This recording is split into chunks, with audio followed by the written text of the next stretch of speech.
We are going to start with that devastating weather, though. Parts of Texas are seeing even more heavy rain and winds today. Many states are still cleaning up, though, after a massive weekend storm killed nearly 24 people. So those storms hit the East Coast yesterday. Highways around Baltimore were flooded by heavy rain, and the storms also shut down Atlanta's airport for a while, causing hundreds of flights to be delayed. That was bad timing for travelers, as TSA says this Memorial Day weekend was a record-breaking one at national airports.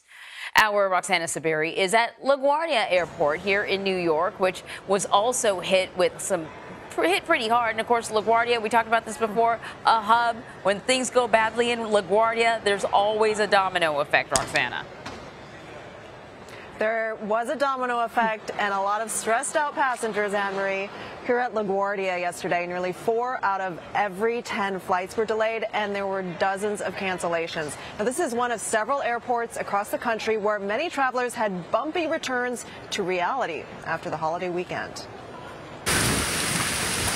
Torrential hail in Texas, a possible tornado in Pennsylvania, and severe wind up and down the eastern seaboard hampered many of the estimated 44 million people traveling over the long holiday weekend. You were supposed to get home at what time? Today at like 7. Yeah. And instead you're getting home? Tomorrow at midnight. 1 a.m.? Wow. About 1 a.m. That's, quite a delay. Yeah, we're pretty upset about it.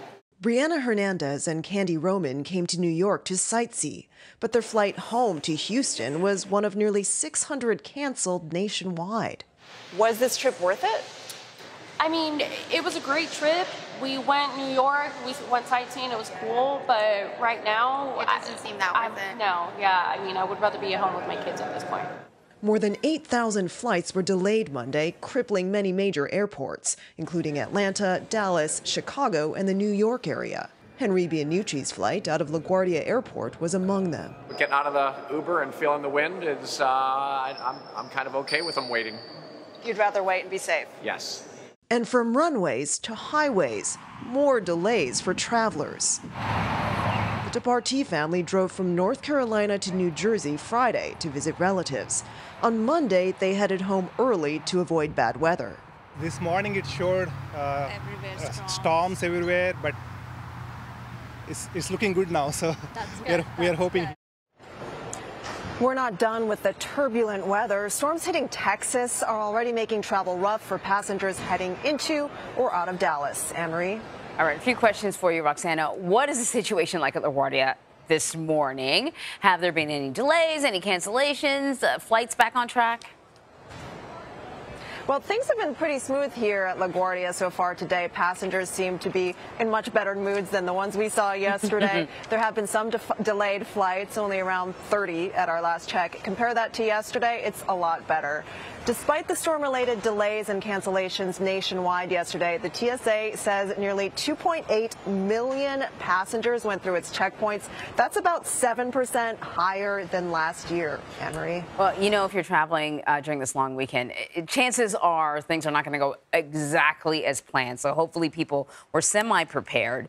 Though these storms were intense, at least 23 people killed in 5 different states. This is a massive area impacted. What can you tell us about that? What do we know about the impact of the storms and any concerns about, the storms to come, particularly storms hitting Texas today? Yeah, over the holiday weekend, severe weather led to at least 8 deaths in Arkansas. In Texas, tornadoes left 7 people dead over the weekend. And in Kentucky, there were at least 5 storm-related deaths. There were also deaths in Oklahoma and Virginia. In Texas today, the winds are expected to gust over 80 miles per hour. The forecast predicts golf ball-sized hail and isolated tornadoes are even possible. The other threat this evening is from flash flooding, especially around Fort Worth.